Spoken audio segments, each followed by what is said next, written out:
Καλησπέρα σε όλους, καλώς ήρθατε.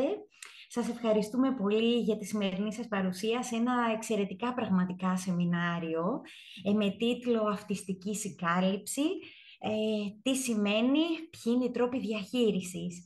Ε, μ, Όλοι εμείς που διαχειριζόμαστε αυτή την ομάδα, κάθε φορά προσπαθούμε να σας παρουσιάζουμε ενδιαφέρουσες πληροφορίες από διαφορετικά επιστημονικά πεδία, από διαφορετικά γνωστικά αντικείμενα, με τη συμβολή πάντα των ειδικών της ομάδας μας.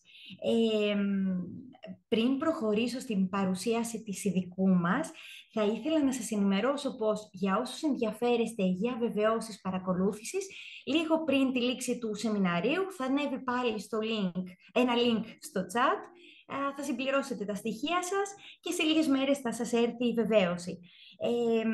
Επίσης, κατά τη διάρκεια της παρουσίασης, μπορείτε να ανεβάζετε στο chat τις ερωτήσεις, τις απορίες που έχετε. Θα προσπαθήσουμε να τις ομαδοποιήσουμε και στο τέλος να τις θέσουμε στην ειδικό μας την κυρία Καδέρογλου.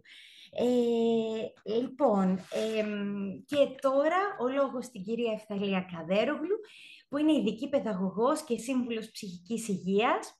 Έχει δίκευση και πιστοποίηση ως εκπαιδεύτρια εκπαιδευτών και υπόπτη σύμβουλος στην οικογενειοκεντρική πρώιμη παρέμβαση. Είναι επιμορφώτρια εκπαιδευτικών πρωτοβάθμιας και δευτεροβάθμιας εκπαίδευσης. Είναι εκπαιδεύτρια εκπαιδευτών ενηλίκων ευάλωτων κοινωνικών ομάδων και τέος πρόεδρος της Πανελλήνιας Ένωσης Ειδικών Παιδαγωγών. Επίσης είναι ραδιοφωνική παραγωγός στο starclassic.gr. Διαθέτει δικό της κανάλι, το New Diversity, στο YouTube, όπου εκεί θα βρείτε ενδιαφέρουσες πληροφορίες για θέματα που άπτονται του αυτισμού. Και η Ευθαλία μας, θα μου επιτρέψετε τον Ενικό, γιατί είναι αγαπημένη συνεργάτηδα σε αυτήν εδώ την ομάδα εδώ και αρκετούς μήνες. Έχει πάνω από 30 χρόνια επαγγελματική εμπειρία στον αυτισμό και πραγματικά είναι τιμή μας που εντάσσεται στο δυναμικό αυτής εδώ της ομάδας και μεγάλη χαρά που αποδέχτηκε τη σημερινή μας πρόσκληση. Ευθαλία μου, ο λόγος σε σένα. Καταρχάς, να πω κι εγώ ότι είμαι πάρα πολύ χαρούμενη σήμερα που βρεθήκαμε όλοι μαζί, εμείς και τα μέλη μας. Ήταν ιδιαίτερη τιμή για μένα και φυσικά και θα την αποδεχόμουν την πρόσκληση και θα αποδέχομαι και κάθε πρόσκληση και πρόκληση, αν θέλετε, για να καλύπτουμε θέματα τα οποία μας ενδιαφέρουν από κοινού. Είμαι πολύ χαρούμενη που είμαστε όλοι μαζί εδώ, γιατί το θεωρώ πραγματικά το θέμα αυτό εξαιρετικά σημαντικό να το κατανοήσουμε από όποια πλευρά και αν βρισκόμαστε δίπλα στον αυτισμό. Είτε είμαστε γονείς που έχουμε παιδιά, μικρά παιδιά, εφήβους, είτε είμαστε ενήλικες και τυχόν έχουμε πάρει πρόσφατα τη διάγνωσή μας. Οπότε είναι πραγματικά πάρα πολύ σημαντικό να καταλάβουμε τι ακριβώς σημαίνει αυτιστική συγκάλυψη ή αλλιώς masking. Μπορεί να το δείτε και ως καμουφλάζ. Θα μου επιτρέψετε λίγο πριν ξεκινήσω την παρουσίαση να συνδεθώ λίγο με το YouTube για να αρχίσει το live streaming και επανέρχομαι αμέσως.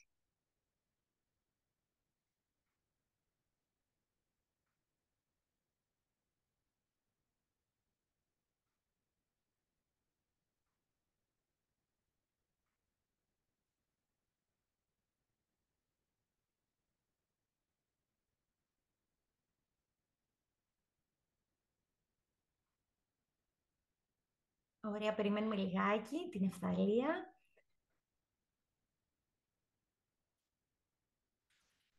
Νομίζω θα είναι ένα εξαιρετικό σεμινάριο. Όσοι θέλετε, κατά τη διάρκεια ανεβάζετε τις απορίες, τις ερωτήσεις σας. Θα προσπαθώ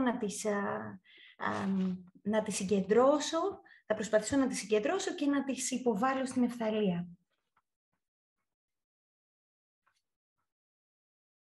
Ωραία, νομίζω τώρα είμαστε έτοιμοι.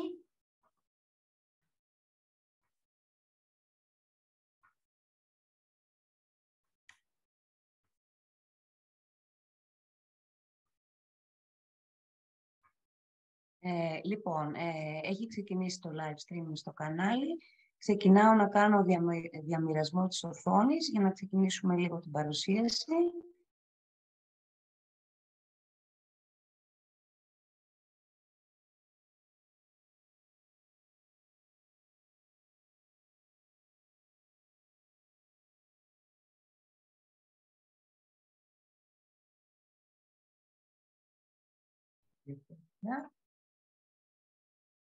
Και μπορούμε να ξεκινήσουμε. Λοιπόν, το σημερινό μας θέμα, όπως είπαμε, είναι η αυτιστική συγκάλυψη, το masking, το γνωστό masking. Θα δούμε τι είναι, ποιες είναι οι επιπτώσεις της και οι τρόποι διαχείρισής της. Ωραία. Είναι πολύ σημαντικό να πούμε ότι ο αυτισμός είναι μια διαβίου νευρολογική διαφορά σε επίπεδο εγκεφαλικής οργάνωσης. Πράγμα που σημαίνει ότι όλα τα αυτιστικά άτομα, ανεξαρτήτου ηλικίας, αλληλεπιδρούν και βιώνουν τον κόσμο με έναν τελείως διαφορετικό τρόπο από τα μη αυτιστικά άτομα. Η έννοια της νευροδιαφορετικότητας μας διδάσκει ότι υπάρχει φυσική ποικιλομορφία στον τρόπο λειτουργίας του ανθρωπίνου εγκεφάλου.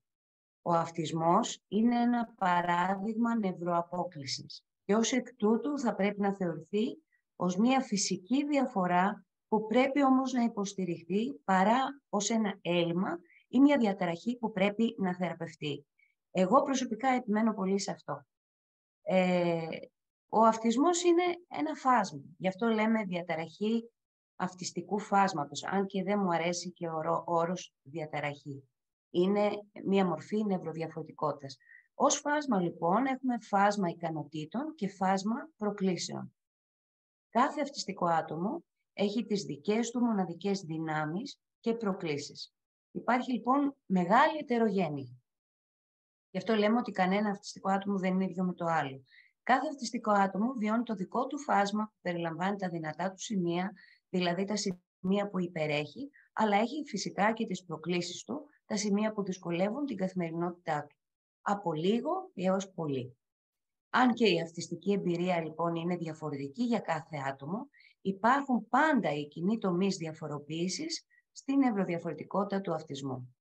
Οι κύριοι τομείς, τους επαναλαμβάνουμε, τους ξέρετε όλοι, που διαφοροποιούνται στον αυτισμό αφορούν επικοινωνιακές και γλωσσικές διαφορές, διαφορές κοινωνικής αλληλεπίδρασης, ισχυρές και επαναλαμβανόμενες συμπεριφορές, δραστηριότητες ή ενδιαφέροντα και έντονα διαφορετικές αισθητηριακές εμπειρίες. Ωραία. Η αυτιστική λοιπόν συγκάλυψη, το masking. Η αυτιστική συγκάλυψη αναφέρεται στην καταστολή των στοιχείων της αυτιστικής εμπειρίας ή της αυτιστικής ταυτότητας ενός ατόμου. Η στρατηγική αυτή είναι στρατηγική επιβίωσης που αναπτύσσουν τα αυτιστικά άτομα. Αφορά ιδιαίτερα τα άτομα τα οποία έχουν διάγνωση αυτισμού επίπεδου 1, αυτό που λέμε και λέγαμε παλιότερα πριν αλλάξουν τα στατιστικά διαγνωστικά εγχειρίδια Asperger, και είναι λοιπόν σε θέση να μπουν στη διαδικασία να καμουφλαριστούν. Τα άλλα δύο επίπεδα του αυτιστικού φάσματος ίσως δεν είναι καν σε αυτή τη δυνατότητα να καμουφλάρονται. Γι' αυτό το τονίζω ότι αφορά κυρίως τη διάγνωση αυτισμού επίπεδου 1. Τι σημαίνει λοιπόν το masking ή camouflaging ή αυτιστική συγκάλυψη? Η έρευνα, η οποία πρέπει να σας πω ότι βρίσκεται ακόμα στα σπάργανα όσον αφορά την αυτιστική συγκάλυψη, δείχνει ότι το 94% των αυτιστικών ενηλίκων έχουν κάνει masking κάποια στιγμή στη ζωή τους, σύμφωνα με τον Sedgwick και συνεργάτες, το 2022. Εδώ να σημειώσω ότι δεν είναι απλά έχουν κάνει κάποια στιγμή στη ζωή τους, έχουν κάνει για πάρα πολλά χρόνια τη ζωή τους. Να το πούμε δηλαδή για να είμαστε ρεαλιστές. Η αυτιστική λοιπόν συγκάλυψη αναφέρεται στη συνειδητή ή ασυνείδητη καταστολή ή απόκρυψη στοιχείων της αυτιστικής ταυτότητας του ατόμου. Αυτό είναι σίγουρα μια στρατηγική κοινωνικής επιβίωσης. Χρησιμοποιείται από το άτομο για να συμμορφωθεί με τους αναμενόμενους κανόνες και να αντιμετωπίσει καταστάσεις ή περιβάλλοντα ή να αποφύγει αυτή την υπέρμετρη έκφραση άγχους την οποία βιώνει. Ακόμα και ο Σούπερμαν, αυτό είναι ένα υπέροχο παράδειγμα που μου αρέσει πάρα πολύ, ακόμα και ο Σούπερμαν λοιπόν, θυμηθείτε λίγο το Σούπερμαν. Ήρθε από έναν άλλο πλανήτη με τελείως άλλη εγκεφαλική λειτουργία, με τελείως άλλες δυνατότητες. Δεν λέω ότι όλοι μας είμαστε Σούπερμαν, αλλά έχει σημασία για αυτό που λέμε. Και ο Σούπερμαν λοιπόν δημιούργησε τον Κλάρκ Κέντ για να γίνει αποδεκτός. Αυτό το είπε η Έλεν Έλλης, που είναι αυτιστική συγγραφέας και ακτιβίστρια. Δείτε λοιπόν ποιος είναι πραγματικά και ποιος υποδιόταν ότι είναι μέσα στον νευροτυπικό κόσμο για να μπορέσει να επιβιώσει. Η αυτιστική συγκάλυψη, το masking, είναι η προσπάθεια όλων των αυτιστικών ατόμων, ανεξαρτήτως ηλικίας, μικρών παιδιών, εφήβων, ενηλίκων, να αμυνθούν στο στίγμα και το τραύμα που είναι σχεδόν βέβαιο ότι έχουν. Το γεγονός, λοιπόν, ότι τα αυτιστικά άτομα μπορεί να χρειάζονται αυτή τη στρατηγική κοινωνικής επιβίωσης, το πρώτο πράγμα που μας λέει είναι ότι εμείς ως κοινωνία δεν ανταποκρινόμαστε καθόλου επί του παρόντος στις δικές τους ανάγκες. Δεν είναι προσπάθεια εξαπάτησης, γιατί έχει ακουστεί και αυτό, είναι αγώνας επιβίωσης. Το τονίζω. Αυτά μας τα έχουν πει και με τη μελέτη τους, μια μεγάλη μελέτη, η Pearson και Ross το 2021. Η συγκάλυψη λοιπόν του αυτισμού μπορεί να προέρχεται από την αποφυγή του κοινωνικού στίγματος, ενός μηχανισμού επιβίωσης για να μπορέσουν να έχουν μια επαγγελματική επιτυχία ή της επιθυμίας να έχουν αποδοχή μέσα στις σχέσεις, τις φιλικές, τις παρέες, αργότερα τις ερωτικές. Μισό λεπτό. Μαθαίνουμε ότι για να μην αποκλειστούμε, να μην περιθωριοποιηθούμε, να μην ακυρωθούμε και να μην κακομεταχειριστούμε, πρέπει να είμαστε αποδεκτοί και να προβάλλουμε μία προσωπική. Ναι. Συγγνώμη που σε διακόπτω, δεν βλέπουμε κάτι τώρα, δεν προβάλλεται. Κάθηκε το share, μισό λεπτό παρακαλώ. Οκ.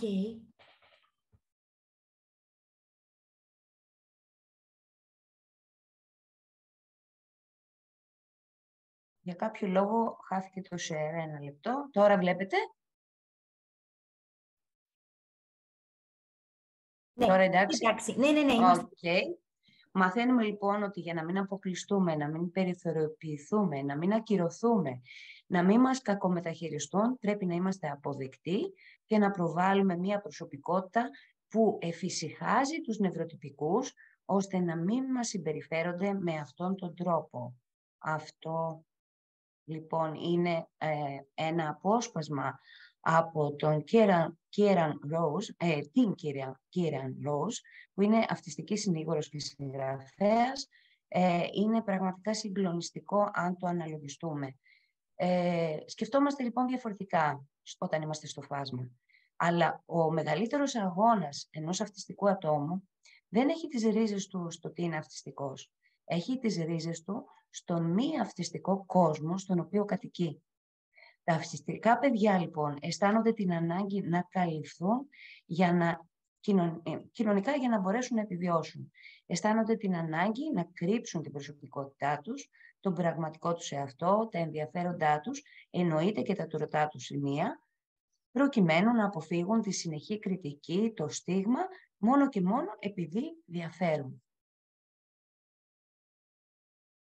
Αυτά μας τα είπε ο Chris Bonello, που είναι και αυτός αυτιστικός συγγραφέας και ακτιβιστής. Όπως θα δείτε, η προσωπική μου θέση είναι να έχω ευήκο αότα εδώ και χρόνια, να παίρνω υλικό και να αφουγκράζομαι την αυτιστική κοινότητα, γιατί πρέπει κάποια στιγμή να μην αποφασίζουμε για αυτούς χωρίς αυτούς. Παραδείγματα λοιπόν τώρα, για να γίνει λίγο πιο πραγματικό και συγκεκριμένο και να έχουμε μία επαφή με την πραγματική ζωή. Παραδείγματα αυτιστικής συγκάλυψης ή masking. Τι μπορούμε να δούμε στους γύρω μας, στους ανθρώπους που αγαπάμε, στους ανθρώπους που είναι στο φάσμα και είτε είναι στην οικογένειά μας, είτε είναι στο φιλικό μας περιβάλλον. Το masking μπορεί να πάρει πάρα πολλές μορφές. Αυτές μπορεί να είναι συνειδητές ή ασυνείδητες στρατηγικές που ένα άτομο χρησιμοποιεί σε διαφορετικές καταστάσεις. Πρέπει όμως να θυμόμαστε ότι η αυτιστική συγκάλυψη δεν είναι το ίδιο με ένα μη αυτιστικό άτομο που μπορεί να χρησιμοποιήσει βραχυπρόθεσμες αντίστοιχες κοινωνικές στρατηγικές σε καταστάσεις που είναι δύσκολες. Ας πούμε, για παράδειγμα, ενεργώντας έτσι με μια μεγαλύτερη αυτοπεποίθηση από ό,τι πραγματικά αισθάνεται, για να φέρει σε πέρας μια σημαντική παρουσίαση στη δουλειά του. Αυτό είναι κάτι τελείως διαφορετικό. Ας δούμε μερικά παραδείγματα. Το άτομο μπορεί να υποδίεται ότι ενδιαφέρεται για ένα θέμα για το οποίο μιλούν γύρω του, ενώ δεν έχει απολύτως κανένα ενδιαφέρον. Μπορεί να χρησιμοποιεί διαφορετικό τόνο φωνής για να γίνει αποδεκτό. Μπορεί να αντιγράφει τους ανθρώπους με τους οποίους έχει δει ότι συνδέονται εύκολα οι άλλοι άνθρωποι, οι νευροτυπικοί. Μπορεί να πιέζει τον εαυτό του ή τον εαυτό της να διατηρήσει την προσοχή και την εστίασή του σε μία συζήτηση, αλλά τελικά να μην μπορεί να παρακολουθήσει. Μπορεί να επιτηρεί συνεχώς τον εαυτό του και τις αντιδράσεις του, έτσι ώστε να διασφαλίσει ότι είναι αποδεκτός. Μπορεί να κρύβει τη δυσφορία του ή τη δυσφορία της για το στρες απέναντι σε συγκεκριμένα αισθητηριακά ερεθίσματα. Μπορεί να διαβάζει από πριν ή να δημιουργεί από πριν ένα κοινωνικό σενάριο, το οποίο αργότερα θα παίξει κανονικά σαν ηθοποιός σε μια κοινωνική συναναστροφή. Μπορεί να θάβει μέσα του όλες τις σκέψεις και τα συναισθήματά του. Είναι πάρα πολύ επικίνδυνο αυτό. Μπορεί να εμπλέκεται σε κοινωνικές συναναστροφές παρότι δεν επιθυμεί. Μπορεί να εξασκείται σε ολόκληρους διαλόγους ή εκφράσεις προσώπου. Μπορεί να ακυρώνει σχέδια την τελευταία στιγμή. Γιατί πολύ απλά δεν μπορεί να το αντέξει.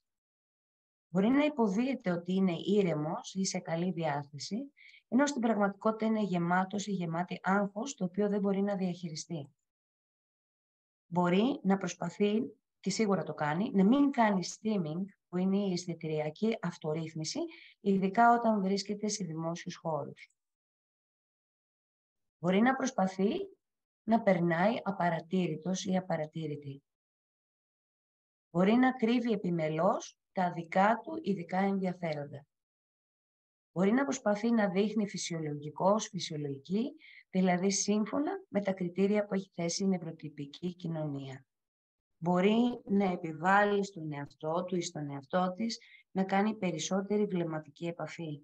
Να κρύβει κάθε συμπεριφορά η οποία έχει μάθει ότι είναι κοινωνικά μη αποδεκτή. Να περνά ώρες ολόκληρες σκεπτόμενος ή σκεπτόμενη πώς εμφανίστηκε ο εαυτός του στις κοινωνικές συνδιαλλαγές που έχουν γίνει χθες, προχθές, στο παρελθόν.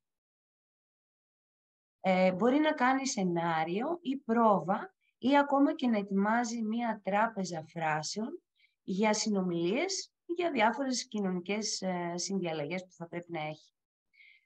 Μπορεί επίσης να καταστέλει όλες τις αυτοδιαγερτικές συμπεριφορές του. Αυτά είναι οι λεγόμενες επαναλαμβανόμενες συμπεριφορές που μπορεί να πάρουν χιλιάδες μορφές, βάδισμα, σφύριγμα, κάποιους ήχους, άλματα, κλικ στα δάχτυλα, κούνημα, αριθμικό, οι οποίες χρησιμοποιούνται από τα αυτιστικά άτομα για να μπορέσουν να τα βοηθήσουν στην αυτορύθμιση και στην ανάκτηση ελέγχου. Μπορεί επίσης να εσωτερικεύει όλη την αισθητηριακή του δυσφορία, να μην το εκφράζει δηλαδή στο περιβάλλον.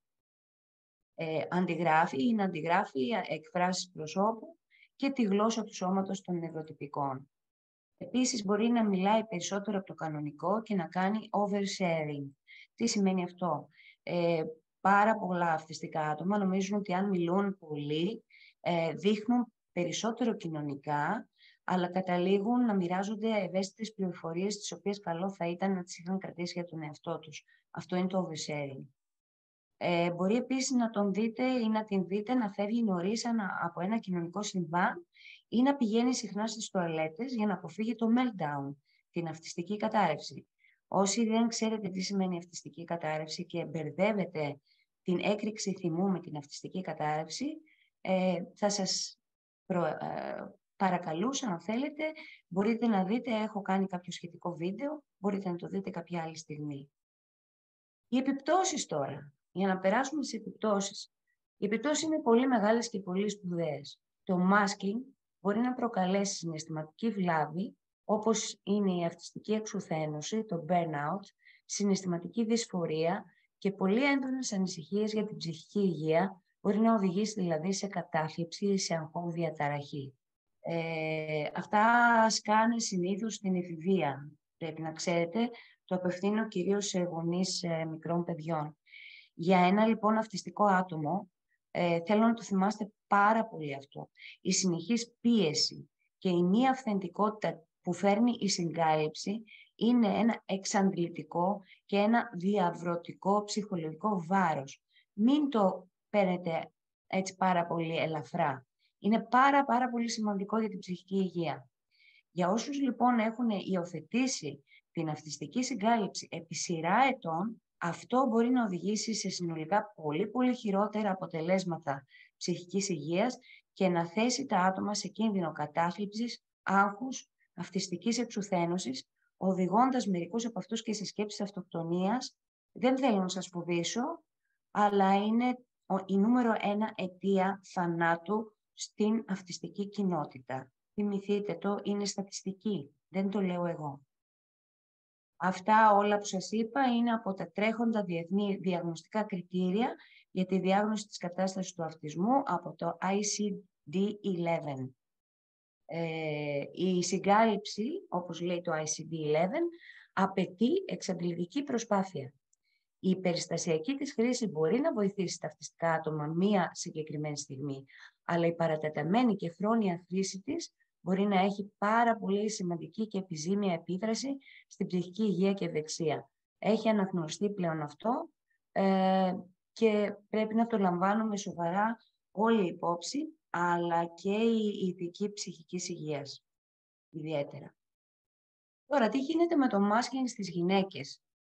Η αυτιστική συγκάλυψη δεν αφορά μόνο ένα συγκεκριμένο φύλο, δεν αφορά μόνο γυναίκες, αλλά προτείνεται, επειδή στις γυναίκες βλέπουμε ιδιαίτερα υψηλά επίπεδα masking στα κορίτσια, αλλά και στα AFAB λέμε assigned female at birth, δηλαδή τα κορίτσια που γεννήθηκαν κορίτσια, αλλά μπορεί να έχουν ένα fluid sex, δηλαδή ένα διαφορετικό προσανατολισμό αργότερα, αλλά γεννήθηκαν ως κορίτσια. Βλέπουμε λοιπόν ιδιαίτερα υψηλά επίπεδα masking και αυτά τα άτομα παρουσιάζουν μια πιο εσωτερική εκδήλωση του αυτισμού, είναι πιο επιρρεπείς στο masking, με αποτέλεσμα να διαγιγνώσκονται πολύ λιγότερο από ό,τι τα αγόρια και οι άντρες. Οπότε προτείνεται ότι το masking είναι μια πολύ δύσκολη στρατηγική, η οποία όταν εφαρμόζεται δυσκολεύει, δυσχεραίνει και τη διάγνωση, έτσι. Ή μπορεί να πάρουν διαφορετική διάγνωση από τη σωστή, ή μπορεί να μην πάρουν διάγνωση καθόλου. Επί του παρόντος, επειδή οι περισσότερες έρευνες σχετικά με το masking, οι οποίες έχουν ξεκινήσει μόλις τα τελευταία χρόνια και έχουν επικεντρωθεί σε αυτιστικούς ενήλικες, οι οποίοι περιγράφουν πραγματικά πώς ήταν τα χρόνια τα οποία έκαναν masking. Αν και έχει επισημανθεί λοιπόν η ανάγκη για περισσότερη έρευνα για το πώς ξεκινάει η αυτιστική συγκάλυψη στα παιδιά, έχουμε ήδη τα πρώτα στοιχεία που δείχνουν ότι δυστυχώς ειδικά τα κορίτσια ξεκινούν την αυτιστική συγκάλυψη ήδη από την πολύ νεαρή ηλικία των 7 ετών. Συγκλονιστικό. Πάμε λοιπόν λίγο παρακάτω για να δούμε και πάλι ποιες είναι οι επιδράσεις του masking.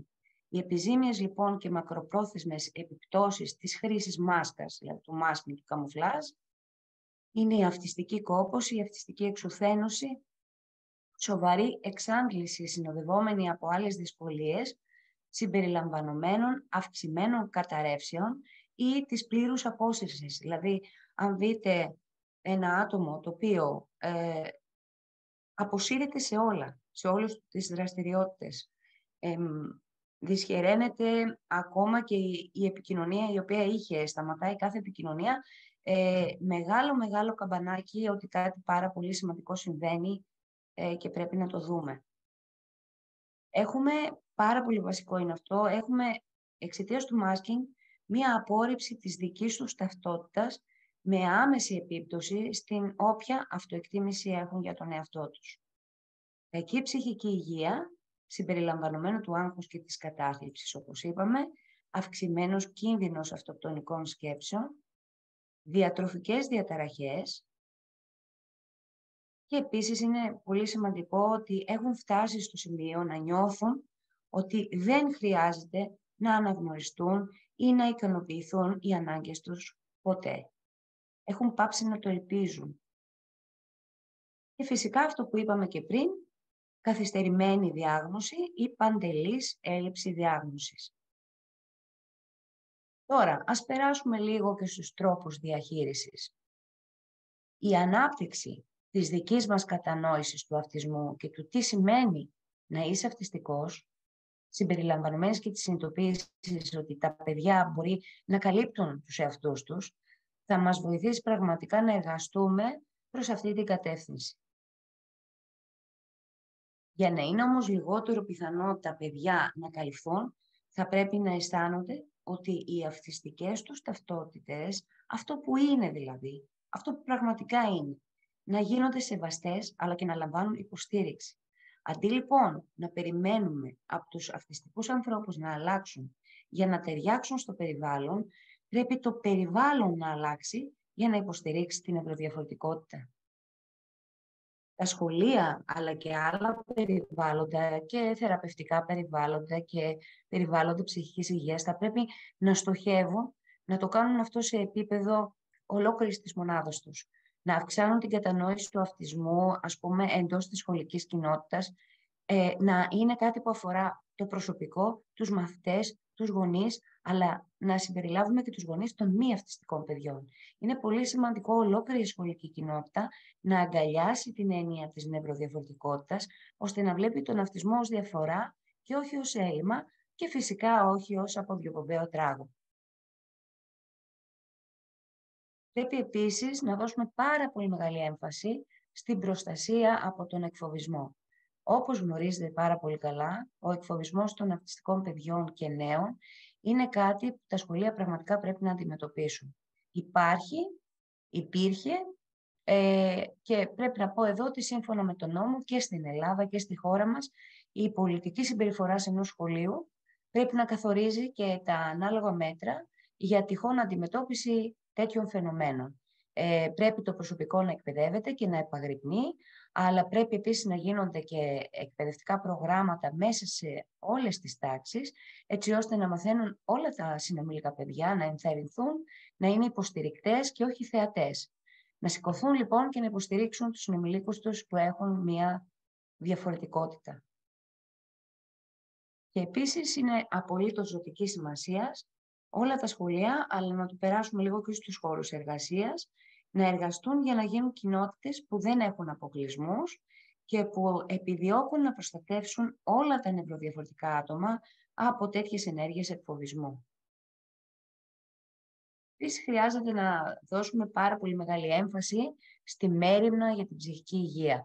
Θα πρέπει να υποστηρίξουμε την κοινωνική, συναισθηματική και ψυχική υγεία των αυτιστικών μαθητών από νωρίς.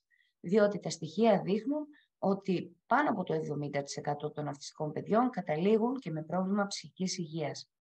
Δεν χρειάζεται να φτάσει ο κόμπος στο χτένι, πρέπει από νωρίς να φροντίσουμε γι' αυτό. Το masking μπορεί να συμβάλλει στην κακή ψυχική υγεία, αλλά επίσης είναι πολύ σημαντικό να ξέρετε ότι καμουφλάρει και τα σημάδια κακής ψυχικής υγείας. Ένα παιδί το οποίο έχει μάθει να κρύβεται θα κρύψει και τη δυσκολία την οποία βιώνει, έτσι, ως προσωπικότητα. Δηλαδή, αν θα χτυπήσει την πόρτα του η κατάθλιψη, θα κρύψει και την κατάθλιψή του. Και αυτό είναι ολέθριο. Ως εκ τούτου, λοιπόν, είναι πολύ σημαντικό να κατανοήσουμε την αυτιστική συγκάλυψη και να υποστηρίξουμε με σθένος την ψυχική υγεία των παιδιών για να ελαχιστοποιήσουμε την ανάγκη να τη χρησιμοποιούν. Η οικοδόμηση αποτελεσματικών σχέσεων και η γνωριμία με τα αυτιστικά παιδιά που υποστηρίζουμε είναι το κλειδί για να μπορέσουμε να παρέχουμε υποστήριξη και να ανταποκρινόμαστε πραγματικά στις ατομικές τους ανάγκες.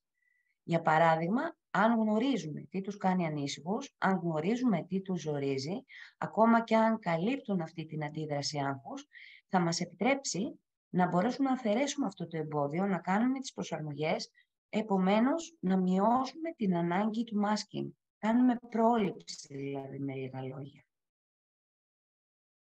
Οι γονείς, θέλω να πω εδώ ένα μεγάλο κομμάτι για τους γονείς.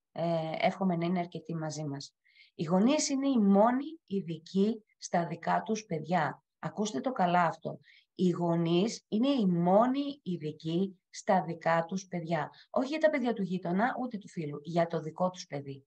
Ωστόσο, οι γονείς των παιδιών, των αυτιστικών παιδιών που καμουφλάρονται συχνά, αναφέρουν ότι δεν ακούγονται, ότι δεν τους δίνουν σημασία οι όποιοι ειδικοί όταν αναφέρουν μια διαφορετική εικόνα του παιδιού στο σπίτι.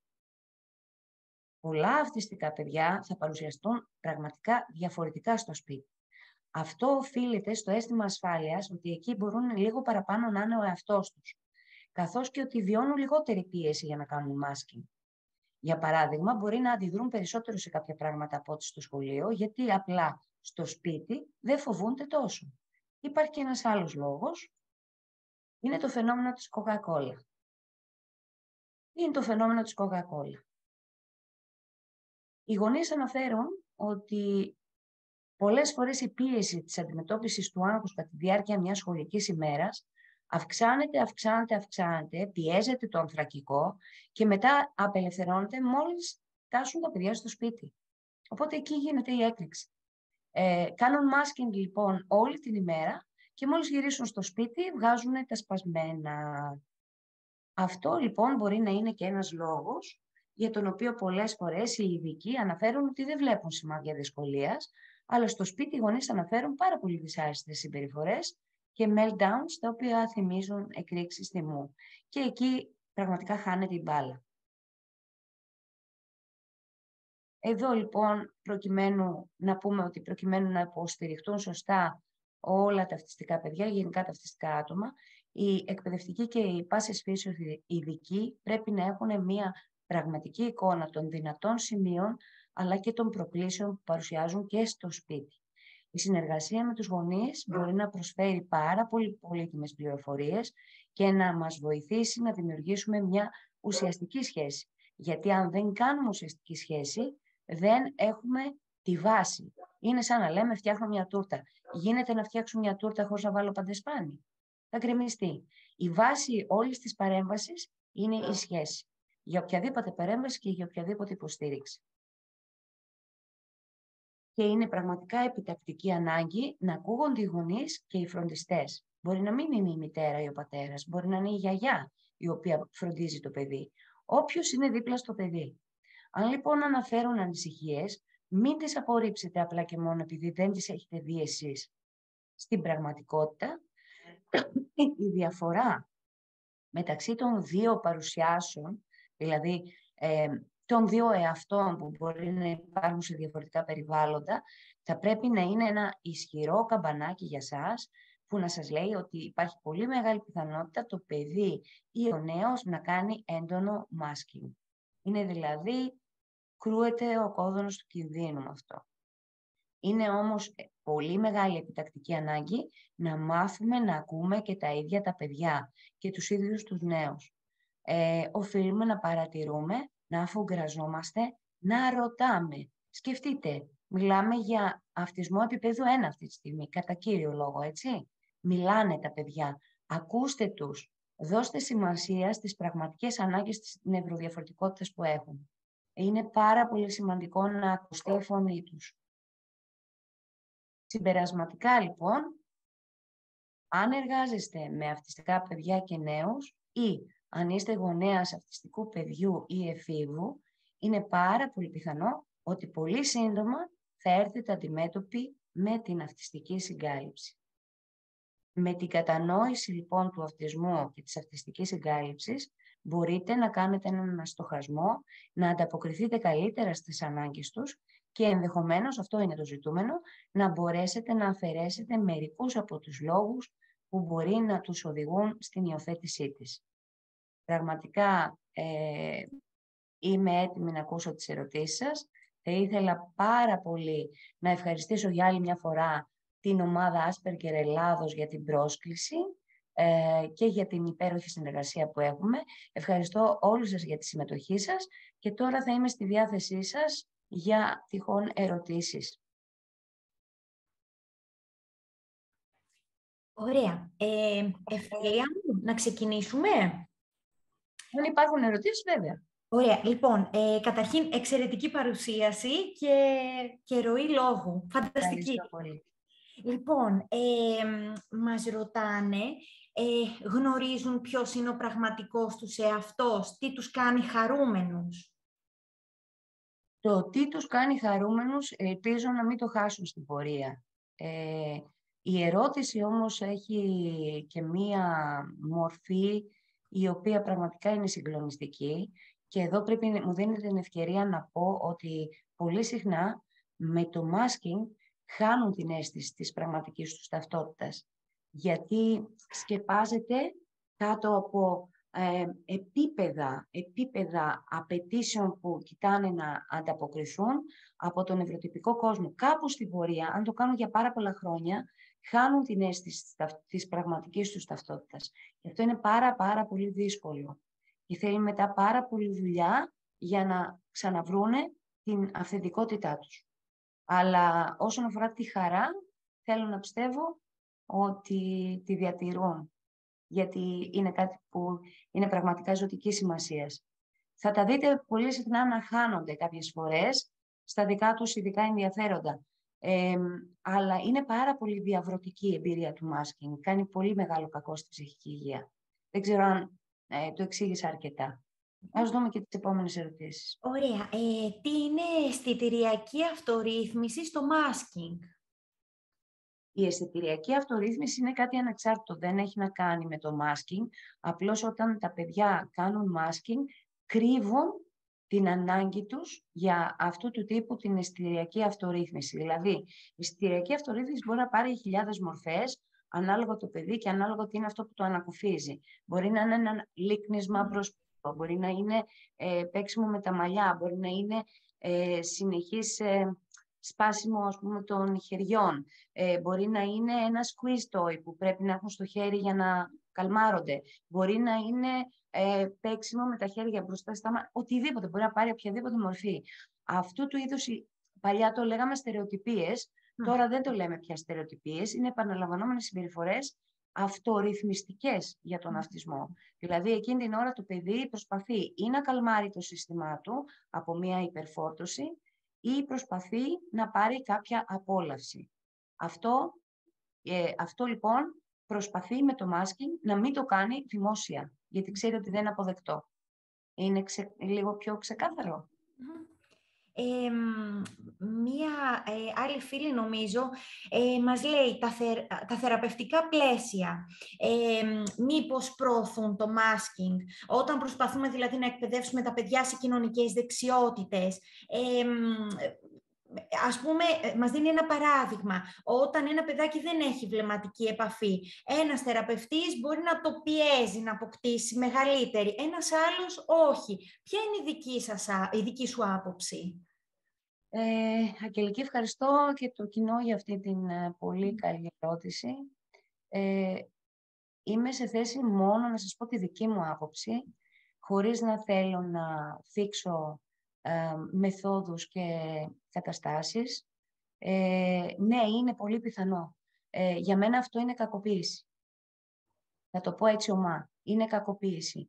Δεν βλέπω κανένα λόγο γιατί δεν πρέπει να σεβαστούμε ότι το παιδί δυσκολεύεται εξαιρετικά να κάνει βλεμματική επαφή. Η βλεμματική επαφή είναι αυτό που θέτει η νευροτυπική κοινωνία ως κριτήριο επικοινωνίας. Αλλά είναι εξαιρετικά επώδυνο για ένα αυτιστικό παιδί να κάνει τέτοιου είδους βλεμματική επαφή. Μπορεί να επικοινωνήσει και να κοιτάει κάτω. Μας πειράζει τόσο πολύ αυτό? Γιατί πρέπει να είναι στόχος? Γιατί πρέπει να το βασανίσουμε?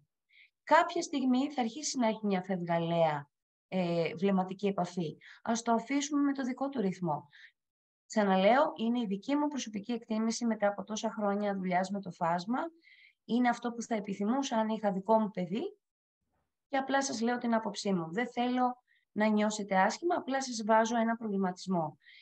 Η αυτιστική κοινότητα σίγουρα το θεωρεί κακοποιητικό. Αυτό οφείλω να σας το πω. Και έχουμε πάρα πολλές μαρτυρίες αυτιστικών ενηλίκων οι οποίοι έχουν κακοποιηθεί πάρα πολύ στα λεγόμενα θεραπευτικά πλαίσια. Οπότε σκεφτείτε το λίγο και αποφασίστε με τον εαυτό σας τι νομίζετε ότι είναι καλύτερο για σας ή για το παιδί σας. Ωραία. Όταν κάποιος κάνει masking, πώς μπορούμε να καταλάβουμε ότι αυτό το άτομο βρίσκεται στο φάσμα? Μπορεί να γίνει διάγνωση εύκολα. Καταρχάς πρέπει να καταλάβουμε ότι κάνει masking. Που συνήθως είναι τόσο εξαιρετικά, πώς να το πω, experts στο είδος αυτό. Δηλαδή μετά από κάποια χρόνια η περσόνα η οποία πλασάρουν δεν είναι αναγνωρίσιμη με το κοινό μάτι. Μόνο κάποιοι πολύ ειδικοί του χώρου μπορούν να το καταλάβουν. Ένας απλός άνθρωπος δεν μπορεί να καταλάβει καν το masking. Και μάλιστα, εδώ πάλι μου δίνεται την ευκαιρία να πω, ειδικά για τις γυναίκες, με πολύ πολύ αγάπη, για τις αυτιστικές γυναίκες, ενήλικες γυναίκες, που ενδεχομένως για χρόνια έκαναν masking και για χρόνια δεν είχαν διάγνωση. Εκεί μετά ακολουθεί εκείνο το «Μα δεν είσαι καθόλου αυτιστική». Είναι γιατί είναι expert στο masking. Δεν ξέρω αν καταλαβαίνετε τι λέω. Ναι, Είναι ναι. expert στο masking. Ένας κοινός θνητός νευροτυπικός δεν μπορεί καν να το καταλάβει. Οπότε πώς να περάσει τη διάγνωση. Άλλωστε δεν είναι δικό σας θέμα να κάνετε διάγνωση, είναι θέμα ειδικών. Απλά, αν έχετε μια τέτοια υπόνοια και είναι πολύ δικό σας άτομο, μπορείτε πάρα πολύ μαλακά να το συζητήσετε. Αλλά μέχρι εκεί που θα θελήσει εκείνο. Χωρίς να γίνετε, δηλαδή, να κάνετε εισβολή στο χώρο του, πρέπει να είστε λίγο προσεκτικοί σε αυτό. Ωραία. Μία κυρία μας ρωτά, λέει πως πρόσφατα κατάλαβε ότι ο γιος της έχει Asperger, είχε κάποια συμπτώματα, δεν ήταν τόσο εμφανή, θα ωφελήσει να του μιλήσει για την υποψία της. Είναι φοιτητής και ζει μόνος του σε κάποια άλλη πόλη. Ο ίδιος έχει καθόλου τέτοια υπόνοια? Αν μπορεί να μας απαντήσει η μητέρα. Έχει καθόλου περάσει από το μυαλό του ή είναι μόνο η αίσθηση της μαμάς?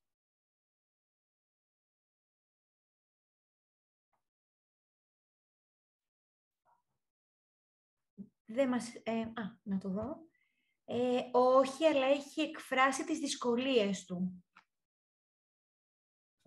Καταρχάς, στην αγαπημένη μητέρα που έχει όλη αυτή την αγωνία, θα έλεγα το εξής. Οποιαδήποτε απόπειρα κάνετε, θα πρέπει να την κάνετε εφόσον έχετε κάποιες μέρες μαζί του, από κοντά, ποτέ από μακριά, δηλαδή μην περάσετε σε τέτοιες συζητήσεις εκ του μακρόθεν. Θα πρέπει να είναι μία περίοδος που τυχόν θα γυρίσει στην πατρική εστία και θα έχετε κάποιο χρόνο μαζί του να ξοδέψετε. Το δεύτερο είναι πάρα πολύ μαλακά, ίσως θα θέλατε να του δείξετε κάποια βίντεο ή κάποια υλικά ή να του πείτε θα ήθελα να το διαβάσεις αυτό και να δεις αν σου κάνει κλικ, αν κάτι σου λέει. Αν το αρνηθεί τελείως, μην προσπαθήσετε να πάτε πιο βαθιά, γιατί ενδεχομένως το παλικάρι να έχει μάθει με ένα πολύ συγκεκριμένο μηχανισμό άμυνας να επιβιώνει με αυτό το στυλ και να είναι πολύ μεγάλη, πώς να το πω, σαν βόμβα να σκάει στη ζωή του αυτό το πράγμα. Μην προσπαθήσετε να το εκβιάσετε, θέλει πάρα πολύ μαλακές κινήσεις ή ακόμα καλύτερα, αφού κάνετε μια πρώτη εισαγωγή, αν δεχτεί να το συζητήσει με κάποιον ειδικό ψυχικής υγείας, θα ήταν ακόμα καλύτερο. Δεν ξέρω αν καλύπτεστε με αυτό που είπα. Μας λέει η κυρία πως αυτό το διάστημα προσπαθεί να του ενισχύει τα θετικά του προσόντα. Αυτό πρέπει να το κάνουμε ούτως ή άλλως. Έτσι, ωραία. Είτε με διάγνωση είτε χωρίς, αυτός είναι ο δρόμος για να προχωρήσουμε, να ενισχύσουμε την αυτοεικόνα τους, την αυτοεκτίμησή τους και τις δυνατότητές τους. Γιατί δεν έχουν μόνο προβλήματα, έχουν και πάρα πολλές δυνατότητες. Μία άλλη κυρία λέει πως όταν πηγαίνουν το παιδάκι του σε κάποιο θεραπευτικό πλαίσιο, το ίδιο εκδηλώνει τη δυσαρέσκειά του. Τι κάνουμε, αλλάζουμε θεραπευτικό πλαίσιο? Νομίζω...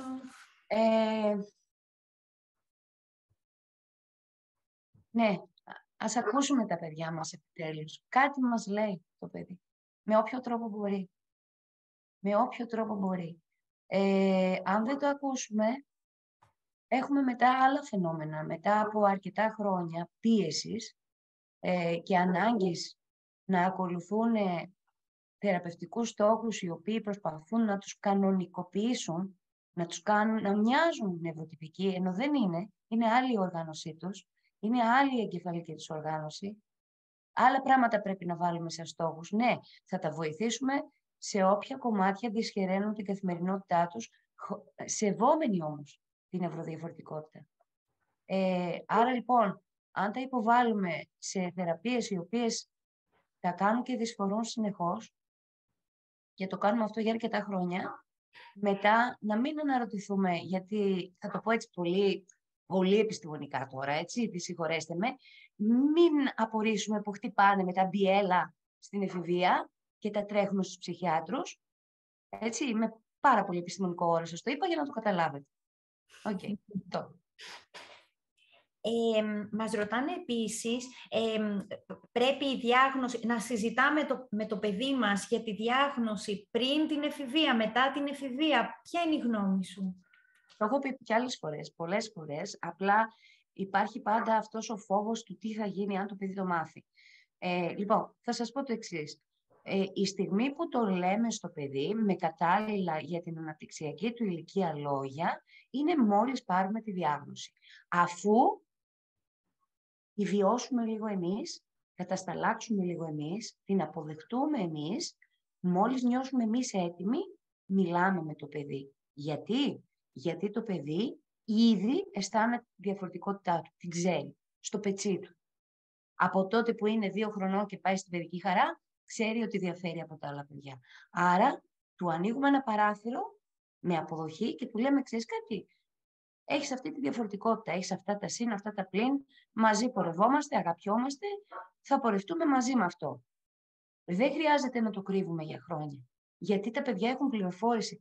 Έχουν πρώτα εσωτερική πληροφόρηση και μετά τι θέλουμε. Προτιμάμε να το ακούσει από τους γύρω, να το καταλάβει από το bullying που θα φάει. Όχι, θέλουμε να είναι ένα παιδί ενήμερο για να μπορέσει να υποστηρίξει και τον εαυτό του. Μπορούμε να το πούμε από οποιαδήποτε ηλικία. Νήπιο, ναι, με κατάλληλα λόγια. Δεν θα κάτσουμε να του κάνουμε διάλεξη για τις δυσκολίες που φέρνει ο αυτισμός ή για τις ιδιαιτερότητες που έχει, αλλά μπορούμε με έναν πάρα πολύ απλό τρόπο να το πούμε. Έτσι ώστε, για να έρθουμε και στο θέμα μας, να αποδέχεται τον εαυτό του, να αποδέχεται τα στοιχεία της πραγματικής του ύπαρξης και να μην χρειαστεί να μπει στη στρατηγική του masking, μεγαλώνοντας. Αυτό. Ωραία. Σε λίγο θα ανέβει και ο σύνδεσμος για τις βεβαιώσεις, μου λένε τα παιδιά από τη διαχείριση. Μας ρωτούν γιατί αυξήθηκαν τα ποσοστά του αυτισμού. Αυτό είναι μια... Αυτό θα πρέπει να κάνουμε συμπόσιο. Και πάλι δεν θα είχαμε απάντηση. Εγώ θα σας πω μόνο την προσωπική μου εμπειρία. Ξεκίνησα να δουλεύω με τον αυτισμό το 1992, μόλις γύρισα από Αγγλία.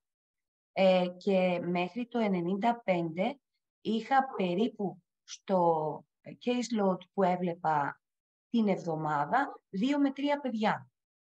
Από τα 40-50, έτσι. Είχα 2 με 3 παιδιά μέχρι το 95. Ξαφνικά από το 96 και μετά, ειλικρινά, θέλω να το πιστέψετε, το 97% των παιδιών που έβλεπα, που παρακολουθούσα και των οικογενειών ήταν αυτισμός. Πάρα πολλά πράγματα έχουμε υποθέσει. Περιβαλλοντικούς λόγους που ακόμα δεν τους γνωρίζουμε. Μεταλλάξεις στο DNA, καταρχάς, σύμφωνα με τη θεωρία της νευροδιαφορετικότητας, πιστεύουμε ότι είναι ένας άλλος νευρότυπος. Και επίσης πρέπει να σας πω, έχουμε σαφώς καλύτερη ενημέρωση και τρέχουμε πολύ πιο γρήγορα στους ειδικούς, οπότε ίσως να έχει παίξει ρόλο και αυτό. Το ότι έχουμε, ας πούμε, περισσότερα διαγνωστικά και ξεκάθαρα κριτήρια, πολύ περισσότερους ειδικούς που αναγνωρίζουν και πρόσβαση σε τέτοιες υπηρεσίες που δεν είχαμε στο παρελθόν. Σκεφτείτε ότι ειδικά για το Asperger πρωτοπεριγράφτηκε το 1994, έγινε αποδεκτό μετά από μια δεκαετία στα εγχειρίδια και το 2013 αφαιρέθηκε και πάλι διότι όλα θεωρούνται αυτισμός, νευροδιαφορετικότητα. Και πράγματι έτσι είναι. Γιατί αν στηριχτούμε μόνο στα κομμάτια τα πολύ καλά του, ότι τα παιδιά έχουν λόγο, έχουν υψηλή νοημοσύνη, έχουν πολύ ιδιαίτερες δραστηριότητες και δυνατότητες, χάνουμε όλο το άλλο κομμάτι το οποίο μας αφορά και το οποίο πρέπει να φροντίσουμε και να υποστηρίξουμε. Άρα λοιπόν, να πω και το εξής, ότι το 1998 σε Διεθνές Συνέδριο Ερευνητικό για τον Αυτισμό στην Αγγλία ήταν ο Jim Sinclair, ο οποίος είναι ίσως από τους πρώτους, συγγνώμη για τα σκυλιά αν ακούγονται, είναι τα σκυλιά μου έξω και ορίονται. Είναι λοιπόν από τους πρώτους ακτιβιστές της αυτιστικής κοινότητας, ο οποίος είχε πει το εξής υπέροχο από τότε, από το 1998. Είπε, Το μόνο μας πρόβλημα, μιλώντας για τους αυτιστικούς, το μόνο μας πρόβλημα είναι ότι είμαστε ακόμα μειοψηφία. Με ό,τι σημαίνει αυτό. Πραγματικά έχουμε μια τεράστια έκρηξη στα ποσοστά και μένει να δούμε στη συνέχεια τι θα συμβεί. Αν ανατραπούν οι ισορροπίες σε επίπεδο στατιστικής και ξαφνικά οι αγαπημένοι μας που είναι στο φάσμα του αυτισμού είναι περισσότεροι, τότε πραγματικά θα δούμε τη γλύκα του πώς είναι να είσαι νευροτυπικός σε μια αυτιστική κοινωνία. Θα είναι πολύ ενδιαφέρον. Ωραία. Έχουμε μία ερώτηση που είχε γίνει στην αρχή. Μία κυρία μας έλεγε ότι όταν κάνει masking το παιδάκι της όλη μέρα και γυρίζει στο σπίτι και κάνει αυτή την έκρηξη, τι πρέπει να κάνει, τι πρέπει να του πει? Λοιπόν, εδώ επειδή είναι πάρα πολύ ωραία ερώτηση, αλλά επειδή πραγματικά χωράει να πούμε πάρα πολλά και δεν θέλω να το ξεπετάξω έτσι σε 2 λεπτά, απευθύνω το λόγο σε όλους σας, όσοι το παρακολουθήσατε, και θα ήθελα να συζητήσω μια χάρη. Θα το βάλω και στην ομάδα μετά, σαν δημοψήφισμα. Θα μπορούσε αυτό να είναι ένα θέμα για το επόμενο σεμινάριο που μπορώ να σας προσφέρω, να το ετοιμάσω και να σας το προσφέρω. Και έχω 2 επιλογές, αν θέλετε τη μία ή την άλλη, ή αν θέλετε και τις 2. Θα το δούμε. Η μία λοιπόν επιλογή είναι το επόμενο σεμινάριο να εστιάσει στο τι μέτρα παίρνουμε αν είμαστε γονείς ή εκπαιδευτικοί με μικρά παιδιά στο φάσμα ή εφήβους στο φάσμα. Και η δεύτερη επιλογή είναι ποιες είναι οι στρατηγικές που οφείλουν οι ενήλικες νεοδιαγνωσμένοι με χρόνιο masking να κάνουν για να βγουν από αυτό. Οπότε θα δώσω αυτές τις 2 επιλογές και δεσμεύομαι ότι θα είναι τα επόμενα σεμινάρια που μπορώ εγώ να σας προσφέρω. Ωραία, εξαιρετικά, τέλεια. Ωραία. Δεν νομίζω να μας ξέφυγε κάτι άλλο. Να κάνω μία τελευταία ερώτηση εγώ, δική μου. Βεβαίως. Λοιπόν, Ευθαλία μου, πιστεύεις ότι σχετίζεται το masking με τη στήριξη που παρέχει η κοινωνία ή χώρα στην ευρωπικιλότητα? Όταν βλέπουμε masking, το είπα, αλλά θα το ξαναπώ για να γίνει απόλυτα κατανοητό. Όταν βλέπουμε masking, σημαίνει ότι η κοινωνία μας δεν λαμβάνει καμία μέριμνα για τις ανάγκες των ανθρώπων που είναι στο φάσμα. Απολύτως καμία. Για να έχουν την ανάγκη να κρυφτούν, το κάνουν γιατί αλλιώς τους τρώει η μαρμάγκα, να το πω έτσι. Το κάνουν, αναγκάζονται. Δεν είναι κάτι που επιθυμούν, δεν είναι κάτι που επιλέγουν. Δεν είναι επιλογή, είναι επιβίωση. Άρα, όλοι μας πρέπει να σκεφτούμε, όλοι μας πρέπει να δούμε το δικό μας μερίδιο ως προς αυτό, το οποίο πραγματικά έχει πάρα πολύ μεγάλες επιπτώσεις. Δηλαδή, αν έχουμε ένα αγαπημένο άτομο, μα είναι παιδί, μα είναι σύντροφος, μα είναι φίλος, μα είναι συνάδελφος, είναι γύρω μας, είναι παντού. Αν λοιπόν έχουμε έναν άνθρωπο τον οποίο αγαπάμε, πρέπει να κάτσουμε να αναλογιστούμε και να σκεφτούμε εγώ, σαν άτομο, τι μπορώ να κάνω για να διευκολύνω τον άνθρωπό μου. Τι μπορώ να αφαιρέσω από το περιβάλλον του, από τη συμπεριφορά μου, από οτιδήποτε, για να τον ελαφρύνω και να μην χρειάζεται να μπορεί να είναι ο εαυτός του. Ας αναρωτηθούμε λοιπόν. Ας αναρωτηθούμε, είναι πολύ, πολύ σημαντική αυτή η διαδικασία. Θα μας κάνει καταρχάς καλύτερους ανθρώπους. Και θα μας κάνει να κάνουμε γέφυρα, δηλαδή όλο αυτό το διάστημα, όλες αυτές τις δεκαετίες, ειδικά από τότε που ξεκινήσαμε να προσπαθούμε να κουράρουμε τον αυτισμό, ζητάμε από τα παιδιά να έρθουν στο δικό μας κόσμο. Ήρθε η ώρα να προσπαθήσουμε να βρεθούμε στη μέση. Ήρθε η ώρα να κάνουμε γέφυρα. Ήρθε η ώρα να πούμε απλώνω εγώ το χέρι μου, άπλωσε και στο δικό σου, για να βρεθούμε στη μέση. Νομίζω ότι είναι και το πιο δίκαιο από όλα. Άρα ναι, πάρα πολύ μεγάλο κομμάτι αφορά την κοινωνία μας και τον τρόπο που αντιμετωπίζουμε τη διαφορετικότητα σε οποιοδήποτε επίπεδο της ζωής μας. Είτε είναι στο σπίτι, είτε είναι στο σχολείο, είτε είναι στη γειτονιά, στην κοινότητα, στα πανεπιστήμια, στον εργασιακό χώρο. Είναι παντού. Δυστυχώς έχουμε πάρα πολύ δρόμο μπροστά μας ως προς αυτό. Όταν υπάρχει άρνηση να κάνει πια masking και δεν θέλει να πηγαίνει στο σχολείο, τι κάνουμε? Αν δεν θέλει να πηγαίνει στο σχολείο, το πρώτο είναι ότι πρέπει να φροντίσουμε λίγο την ψυχική του υγεία, δηλαδή πρέπει να δούμε μαζί έναν ειδικό ψυχικής υγείας, να συμβουλευτούμε, να κάνουμε ψυχοθεραπεία και επίσης, αν έχει φτάσει η κατάσταση στο απροχώρητο και βιώνει το παιδί πάρα πολύ άσχημα πράγματα και bullying καθημερινά, ίσως θα πρέπει να σκεφτούμε και την κατοίκον διδασκαλία, η οποία είναι μια επιλογή που θα το ηρεμήσει το παιδί και γίνεται, είναι εφικτή με γνωμάτευση ψυχιάτρου, παιδοψυχιάτρου. Ωραία. Δηλαδή αυτό το κάνουν, πρέπει να σας πω, κατά κόρον στην Αμερική. Είναι το λεγόμενο home schooling. Δηλαδή κάνω σχολείο, κάνω την ύλη στο σπίτι. Οπότε δείτε το σαν μια επιλογή, αλλά το κύριο κομμάτι που πρέπει να φροντίσουμε είναι ότι πρέπει να δούμε τι γίνεται με την ψυχική του υγεία, σε τι φάση είναι το παιδί. Από ποια ηλικία έχετε δει από την εμπειρία σας ότι ξεκινούν τα παιδιά το masking? Νομίζω το απαντήθηκε αυτό, έτσι δεν Πολύ είναι? νωρίς, από τα 7-8. Δηλαδή, πρώτη Δευτέρα Δημοτικού, είχα και πάρα πολλά παιδιά αγόρια, ήδη Δευτέρα Δημοτικού είχαν εσωτερικεύσει τόσο πολύ τους κανόνες και είχαν τόσο μεγάλη αγωνία να είναι φυσιολογικοί και αποδεκτοί, που έκαναν τα πάντα.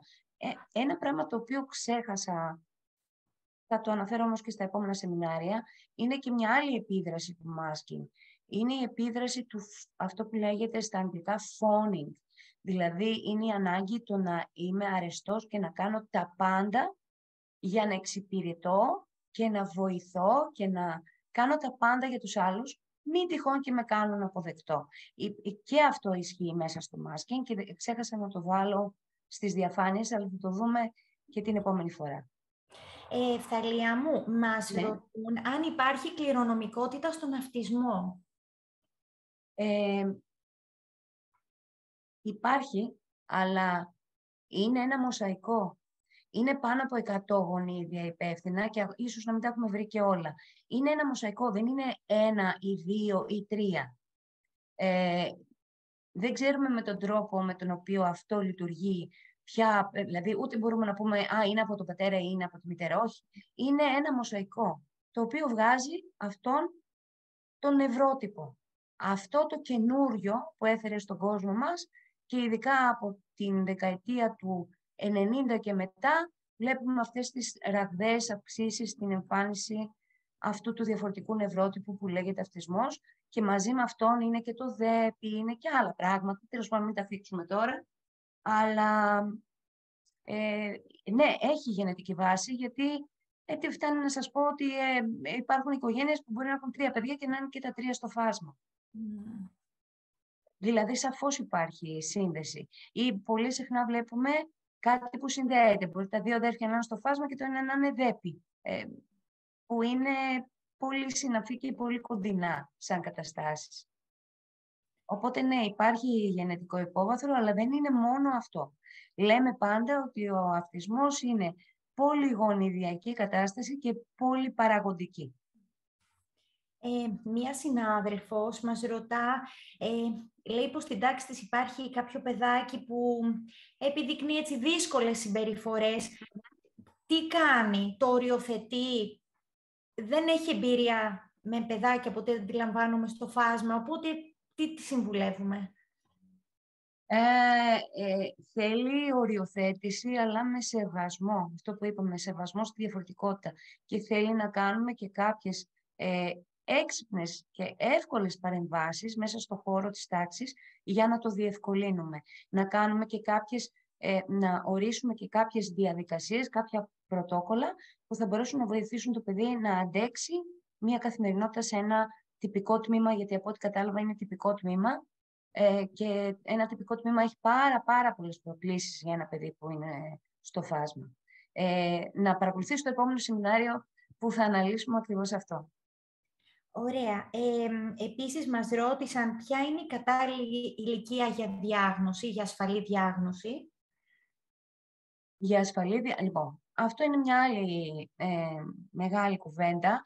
Δεν είμαι εγώ η κατάλληλη να σας μιλήσω, γιατί εγώ σαν ειδικότητα τόσο ως ειδική παιδαγωγός, αλλά όσο και ως σύμβουλος ψυχικής υγείας και ειδικός πρώιμης παρέμβασης, δεν είναι η θέση μου να θέτω εγώ διάγνωση. Δεν κάνω ποτέ διάγνωση μόνη μου.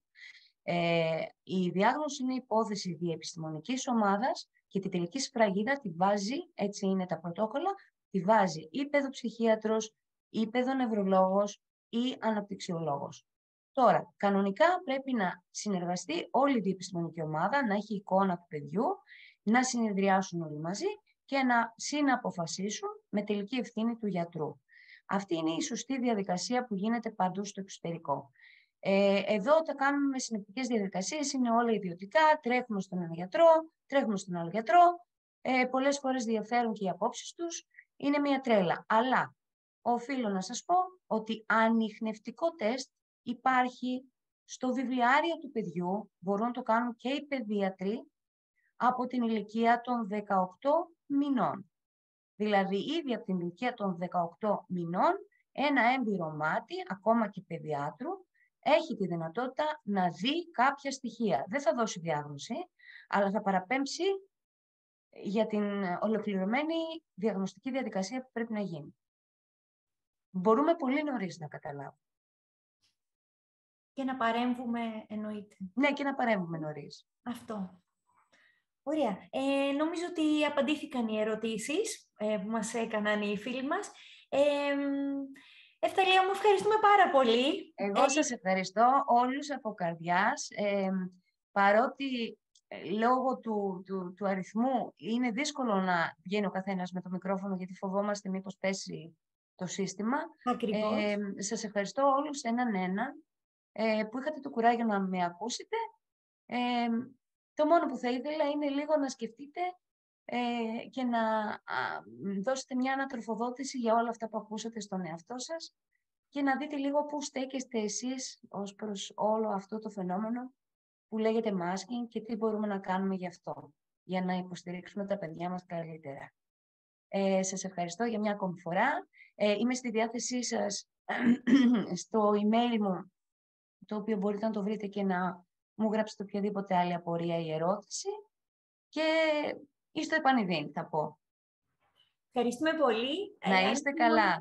Ευχαριστώ πάρα πολύ και την ομάδα για την πρόσκληση. Καλό βράδυ σε όλους σας. Ευχαριστούμε. Καλό βράδυ. Μείνετε λίγο για να συμπληρώσετε τη φόρμα και να μας βοηθήσετε.